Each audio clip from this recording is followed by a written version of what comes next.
ఇక దేశంలో వ్యాక్సిన్ కొరత తీర్చేందుకు కేంద్రం ప్రయత్నాలు చేస్తున్నా అవి ఒక అడుగు ముందుకి రెండు అడుగులు వెనక్కి అన్న విధంగా తయారైంది.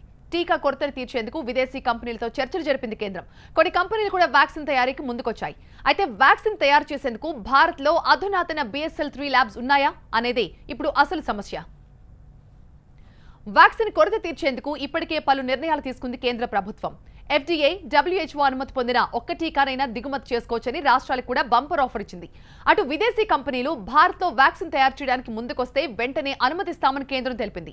ఫైజర్, మోడెర్నా, జాన్సన్ & జాన్సన్ కంపెనీలతో చర్చలు కూడా జరిపింది. భారత్లో వ్యాక్సిన్ తయారు చేసేందుకు జాన్సన్ & జాన్సన్ కంపెనీ ముందుకొచ్చింది. అటు కోవాక్సిన్ టీకా ఫార్ములాను ఇతర కంపెనీలకు ఇవ్వడానికి కేంద్రంతో పాటు భారత్ బయోటెక్ కంపెనీ కూడా సిద్ధమని ప్రకటించాయి. అయితే కోవాక్సిన్ ఫార్ములా ఇచ్చేందుకు భారత్ బయోటెక్ సిద్ధంగా ఉన్న టీకా తయారు చేసేందుకు BSL-3 ల్యాబ్స్ ఉన్నాయా అనేది ఇప్పుడు ప్రశ్నార్థకంగా మారింది. అయితే భారత్లో కోవాక్సిన్ ఫార్ములాను ఉపయోగించి టీకా తయారు చేసే అధునాతన ల్యాబ్లు లేవు అంటున్నారు నీతి ఆయోగ్ సభ్యుడు VK పాల్. కోవాక్సిన్ టీకా తయారీకి అధునాతన BSL-3 ల్యాబ్లు అవసరం అంటున్నారు.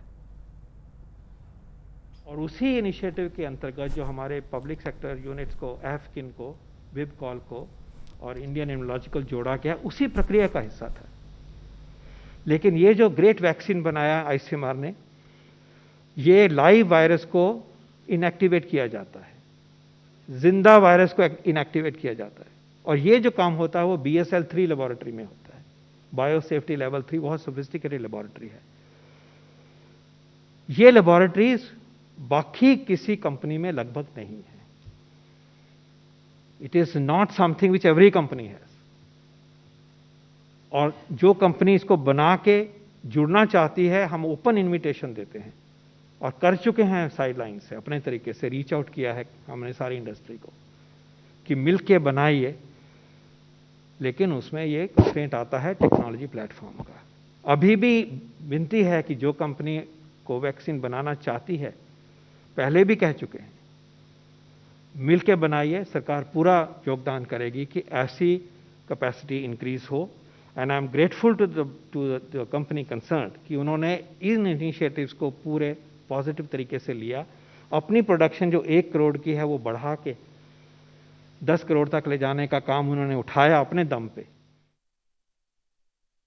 మరోవైపు 150 రోజుల్లో ప్రజలందరికీ వ్యాక్సిన్ అందిస్తామని తెలిపింది కేంద్రం. డిసెంబర్ నాటికి భారత్కి 216 కోట్ల డోసులు అందుబాటులోకి వస్తాయని ప్రకటించింది. మరోవైపు వచ్చే వారం స్పుత్నిక్ V వ్యాక్సిన్ కూడా భారత్లో అందుబాటులోకి రాబోతోంది. దీంతో పాటు ఆగస్టు నుంచి డిసెంబర్ మధ్యలో మరో 5 టీకాలు కూడా అందుబాటులోకి వస్తున్నాయి. స్పుత్నిక్ V తర్వాత బయోలాజికల్ E, అలాగే Serum Novavax, Bharat Biotech nasal vaccine, అలాగే Gennova mRNA vaccine, Zydus Cadila vaccine అందుబాటులోకి వస్తున్నాయి.